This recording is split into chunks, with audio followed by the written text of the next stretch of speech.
I have come here to chew bubblegum and kick ass. And I'm all out of bubblegum.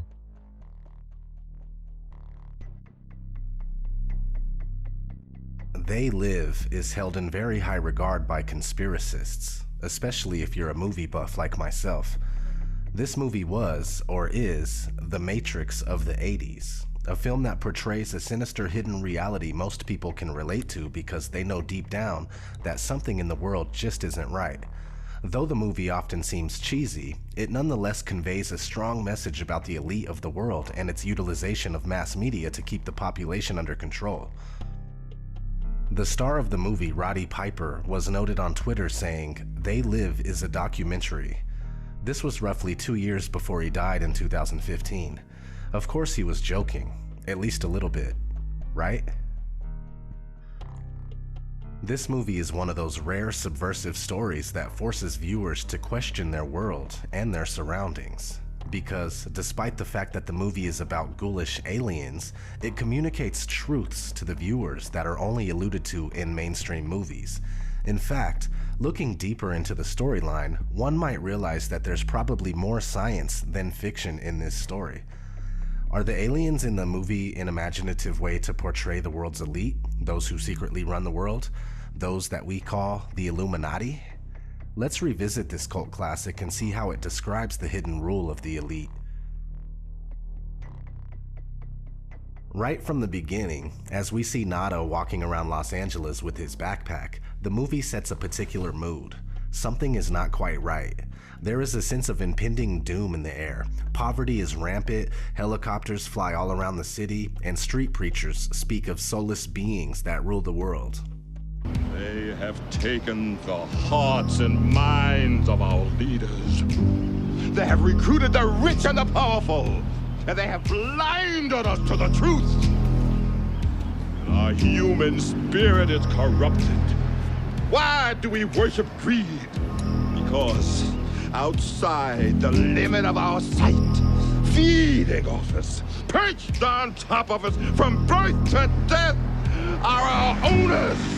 Our owners, they have us, they control us, they are our masters. Wake up, they're all about you, all around you. Is the preacher's description of the masters applicable to the Illuminati? As we follow Nada's aimless drifting across the city, the camera often focuses on people gazing blankly at television screens, mindlessly absorbing the feeble messages it communicates. Regular Joes appear to truly enjoy their television shows, until an obscure organization hacks the airwaves to broadcast subversive messages about the hidden rulers of the world. Natural looking, easy to apply nails, pre-colored in 7 luscious hues. Just... Our impulses are being redirected. We are living in an artificially induced state of consciousness that resembles sleep. Oh, goddamn hacker, that second time night that asshole's cut in. The movement was begun 8 months ago by a small group of scientists who discovered, quite by accident, these signals being sent through... Thing's giving me a headache. Yeah, tell me about it. Us took the hackers months to figure out how to do this. The poor and the underclass are growing. Racial justice and human rights are non-existent. They have created a repressive society, and we are their unwitting accomplices. Their intention to rule rests with the annihilation of consciousness. We have been lulled into a trance.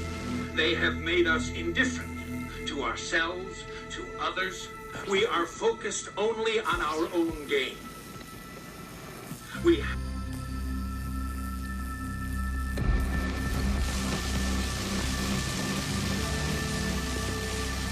Please understand, they are safe as long as they are not discovered. That is their primary method of survival. Keep us asleep, keep us selfish, keep us sedated.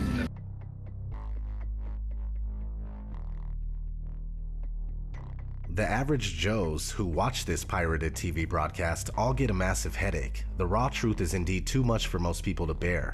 One such viewer switches the channel after telling the guy on TV, "Blow it out your ass." Just like today, most people do not want to hear about this kind of stuff. They just want to go back to playing on their phone or mindlessly viewing television.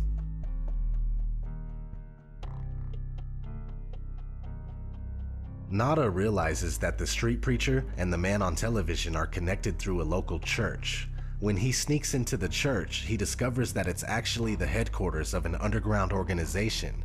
On a wall inside the church is written, "They live, we sleep," a phrase that describes the fundamental difference between the elite and the masses. Those in power know the truth about the world and possess the means and power to truly live. The rest of the population is sedated, dumbed down, and manipulated into a zombie-like state in order for it to be easily manageable. Nada learns that the rebellious organization is attempting to recruit people to take down the rulers. However, a few days later, Nada sees just what happens to those who plot against those in power. Helicopters, bulldozers, and police in full riot gear raid the place, destroy everything, and arrest the members of the underground organization. That is how the elite respond to contrary views. After witnessing the violent police shakedown, Nada begins to realize that something is wrong in America. The guy who believed in working hard and following the rules is starting to believe that something is completely out of place here. Determined to learn more, Nada re-enters the church and finds a few interesting things. First, "They live, we sleep" has been painted over. They don't want that message to be known. More importantly, Nada discovers a box full of sunglasses. While the sunglasses appear on the surface to be worthless, they actually provide Nada with the greatest gift of all, the truth. When he has the sunglasses on, Nada sees through the smoke and mirrors projected by advertisement and mass media. He only sees the core of their message and the only reason why they exist. No matter which magazine Nada flips open, he sees the same subliminal messages, which tells a lot about the true function of celebrity and fashion magazines. Despite the fact that they are all different, they all ultimately serve the same purpose, to reinforce messages from the elite to the masses. Nada also quickly understands the truth about money. It brings a whole new meaning to the phrase, "In God we trust." Nada's most shocking discovery concerns the people around him. Some people are not human. They are from another race that has infiltrated society. Nada realizes that they are everywhere and that they hold positions of power, like this politician giving a speech on television.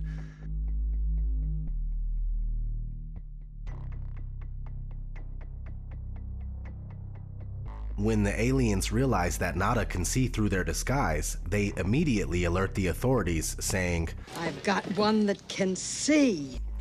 Being able to see is obviously frowned upon by the aliens. They do not like to be exposed. Nada quickly becomes a social outcast and aliens start closing in on him. I don't like this one bit. Nada and everyone in the city are constantly monitored by flying surveillance cameras that are oddly similar to the new unmanned drones that are currently appearing around the world. Flying surveillance cameras were considered science fiction in 1988. They are now a reality. The concept of truth-seeing sunglasses is an interesting way to illustrate the importance of knowledge in one's worldview. Two people can be looking at the exact same thing, yet perceive two very different realities depending on the level of information and awareness possessed by each person. Nada's sunglasses can therefore represent one's knowledge of the truth, which allows a clear perception of reality. Upon learning the appalling truth about the world, Nada feels the need to share this vital information with his friend, Frank. Nada, however, quickly realizes that some people do not want to hear about the truth. In fact, many actually get angry and offended at the simple mention of something that alludes to it. When Nada asks Frank to put the sunglasses on so he can see what he sees, Frank firmly refuses and calls him a crazy mother. Nada replies with another classic line. Either put on these glasses or start eating that trash can. Followed by one of the longest one-on-one fight scenes I have ever seen in my life. A scene that is dragged out for so long that it becomes utterly absurd and even comical. While the scene maybe appears ridiculous, it says something about the difficulty of making regular average people wake up from their blissful ignorance. Frank finally sees the truth. All it took was Nada to beat the crap out of him, sticking the sunglasses on his face against his will and forcing him to look around. Yes, convincing other people of the truth can be a hard task. The two bros are then invited to a secret meeting of the underground organization that is attempting to rid the Earth of aliens. During the meeting, Nada and Frank are given truth-seeing contact lenses. The sunglasses gave truth-seers a nasty headache, especially when they are taken off. When first exposed to the truth, adapting to the new reality can indeed be difficult and even painful. However, after a while, it becomes a seamless part of a person, a little like wearing contact lenses. Nada and Frank also learn that humans are being recruited by the aliens in exchange for wealth and power. As the leader of the underground organization says, most of us just sell out right away. it is rather easy to make a correlation between the movie and the actual politicians and celebrities we've seen in the past who readily sell their soul to the Illuminati in exchange for wealth, power, and celebrity status. However, the meeting doesn't last long as the police barge in and start shooting everyone in there. They are designated as a terrorist organization by the elite. Nada and Frank manage to escape and accidentally find themselves behind enemy lines in the aliens' underground base. While exploring the alien base, Nada and Frank stumble upon a party thrown by the aliens for human collaborators to thank them for their partnership. Although humans will never be considered equals to the aliens, those who sell out to them get monetary benefits, much like those who are not part of today's elite who nevertheless sell out to push the elite's New World Order agenda. Our projections show that by the year 2025, not only America, but the entire planet will be under the protection and the dominion of this power alliance. The gains have been substantial, both for ourselves and for you, the human power elite. Frank and Nada then discover the source of the aliens' brainwashing signals, a television studio. The aliens use the network to broadcast hypnotic and subliminal signals to humans, blinding them from the truth about their rulers and the world. This is hardly science fiction. The message that is communicated here is that mass media is the elite's favorite tool to indoctrinate the masses and keep them in servitude. Nada realizes that the only way to save humanity from the grips of the aliens is to go to the roof of the TV station's building to take down the emitter of the subliminal messages, disguised as a satellite dish.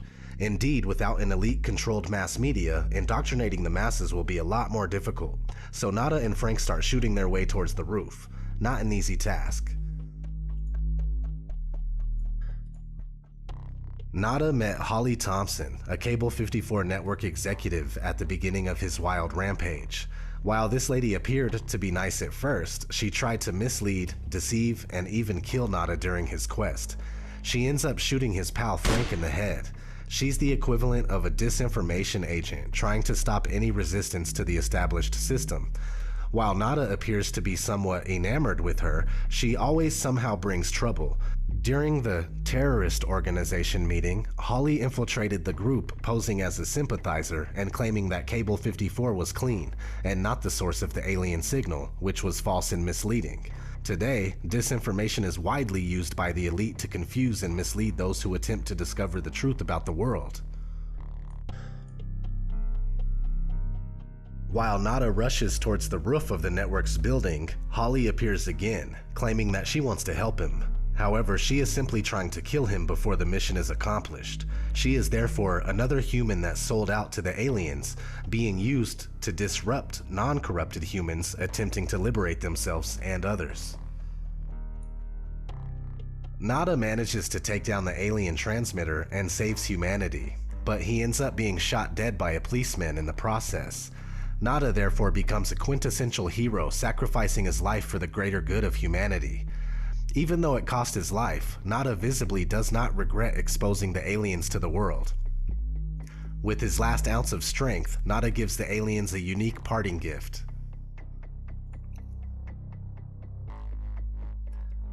Once the aliens' satellite dish is down, the masses are able to see the world as it is. The aliens' ugly faces are exposed to the world. TV viewers all over now realize that those giving the daily news were also those who controlled them.